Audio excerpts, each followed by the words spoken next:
ये जो दोस्त मेरा पोता है जो फिल्म बना रहा है, इसने मुझे निशानदेही की कि आपने गुफ्तगू में खेड़े भेड़े शोर मचाया सही नहीं कहा था।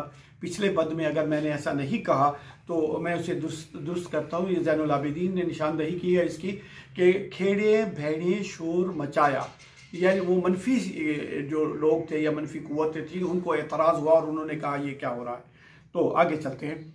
माही मैं वल पाती झाती, झाती पाकर लायुस छाती, हर वेले हर जाहे साथी, लूलू विच समाया है।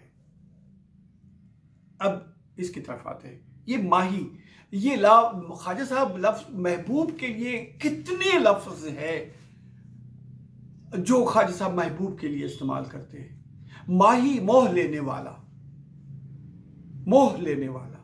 ये माही का लफ्ज भी कमोबेश कलाम फरीद की 271 काफियों में 50 के करीब, 48 या 50 के, अच्छा 48 के करीब तो आता है ना, 48 मरतबा लफ्ज माही इस्तेमाल हुआ है। मोह लेने वाला, महबूब।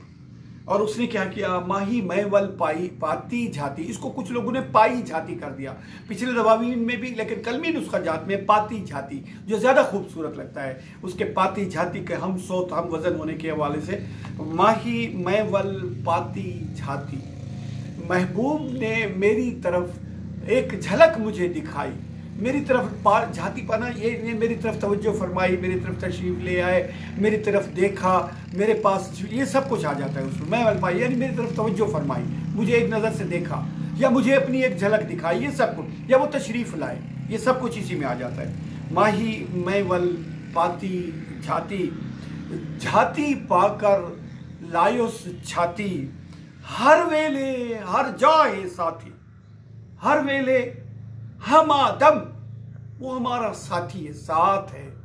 अब वो साथ किस तरह, क्या वो हमसे अलग है? हर जगह पर हमा वक्त, हर जगह पर। वो पीछे एक बात कही गई है, जो दम गाफिल सो दम काफिर, कि कोई लम्हा उसकी सोहबत और कुर्बत से मैं महरूम नहीं हूँ, वो मुझसे दूर नहीं है, वो मुझसे अलग नहीं है। लूलू विच समाया है, कि हमारे रुए रुए के अंदर समा गया है वो महबूब, वो अलग नहीं है, वो हम में समा गया है।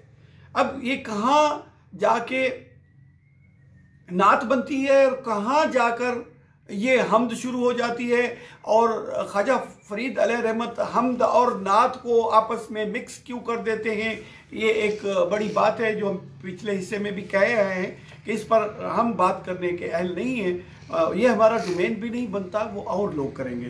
तो फिर लूलू विच समाया है कि वो हमारे और रुए रुए में समा गया है। अब उस वो हुस्न जो है उसकी तारीफ बता रहे हैं कि वो कितना हसीन महबूब है।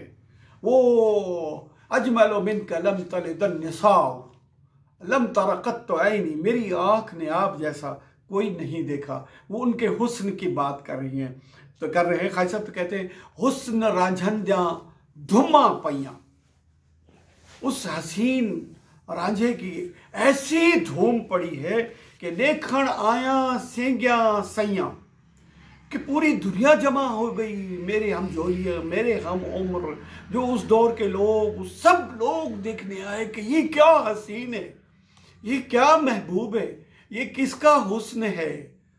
बादस खुदा बुजुर्ग तोई किस्सा मुख्तसर, और वो जो कहते हैं लम तरक़त तो ऐनी, मेरी आंख ने कभी कतअन देखा ही नहीं है इस जैसा, कि जैसा कि उसको इस तरह तख्लीक किया गया जैसा वो खुद चाहता था। क्या ये हज़रत हसन बिन साबित का शेर है कि हीर द बोछड़ धैया धैया, इस पर हम बात आगे करेंगे कि वो क्यों देखने यार, वो हुस्न की क्या हैरान कर देने वाला हुस्न था। वो ये था कि हुस्न यूसुफ, हुस्न यूसुफ दमे ईसा यद बैजा दारी, ए महबूब आपके पास तो यूसुफ का हुस्न भी है, आपके पास ईसा की, हजरत ईसा का जो एजाज था, अल्लाह के हुक्म से मुर्दों को जिंदा कर देने वाला, दमे ईसा आप वो भी जा रखते हैं। और यद बैजा जो हजरत मूसा का था, कि वो जेब में डाल का तो हाथ निकाला तो वो चमकदार था निशानी के तौर पर, आप वो भी रखते हैं, वो भी रखते हैं। उन तमाम के पास तो ये निशानियां थी। आँच हम खूबा दारंद तू तन्हा दारी, ये सब कुछ जो है ये तो वो है कि जो वो अलग अलग एक एक रखते थे, लेकिन हबीब आप तो ये तमाम रखते हैं, ये तमामादारी तमाम की तमाम आपके। आँचे हम खूबा हम दारंद, वो तो तमाम ये एक एक रखते थे। तो तन्हा दारी, आप अकेले ही रखते हैं ये सब कुछ। तो हीर दा बोछड़ धैया धैया, देखो क्या रंग लाया है। अब इस शेर में बड़ी वुसअत है कि वो हुस्न का जब जलवा हुआ और शोहरा हुआ और धूम मची, धुम्मा पैया, धूम धाम हुई, शोहरा हुआ, बात दूर दूर तक पहुंची, तो फिर क्या हुआ? देखण आया सेंगिया सैया, दुनिया हैरत के साथ देखने आई कि वो क्या है जिसकी इतनी तारीफ है, कौन है जिसकी इतनी तारीफ की जा रही है। तो इस तरीके से हीर दा बोछड़ धैया धैया, और हीर जो है उसका दुपट्टा जो है वो लीर कतीर होकर रह गया। हीर दा बोछड़ धैया धैया, अब ये किस वजह से हुआ? ये धैया धैया किस वजह से हुआ? हीर का दुपट्टा किस लिए धैया धैया हुआ, ये सोचने की बात है। धैया धैया कहते हैं लीर कतीर हो जाने को, धागा धागा हो जाने को। तो ये किस लिए हुआ? क्या वो हजूम था? उस हजूम में आने की वजह से उसका दुपट्टा जो है वो लीर और कतीर हो गया, फट गया। तो और फिर क्या हुआ? देखो क्या रंग लाया है, किसने आया? उस हुस्न ने हीर को इस मकाम पर पहुंचाया कि वो हैरत ज़दा हो गई और उसका दुपट्टा तार तार होकर रह गया। अब ये दुपट्टे, उसके हीर के दुपट्टे ने ये रंग लगा दिया, उसके हुस्न ने ये रंग लगा दिया। अब ये किस वजह से हुआ? ये कई तरह पर इधर उधर उधर, जिस कदर इस शेर में आप गौर करते जाएंगे उसके नए नए मफाहिम आप पर खुलते चले जाएंगे। और इस तरह से हम काफ़ी नंबर 217 की दूसरी किस्त का यहाँ पर इख्तिताम करते हैं।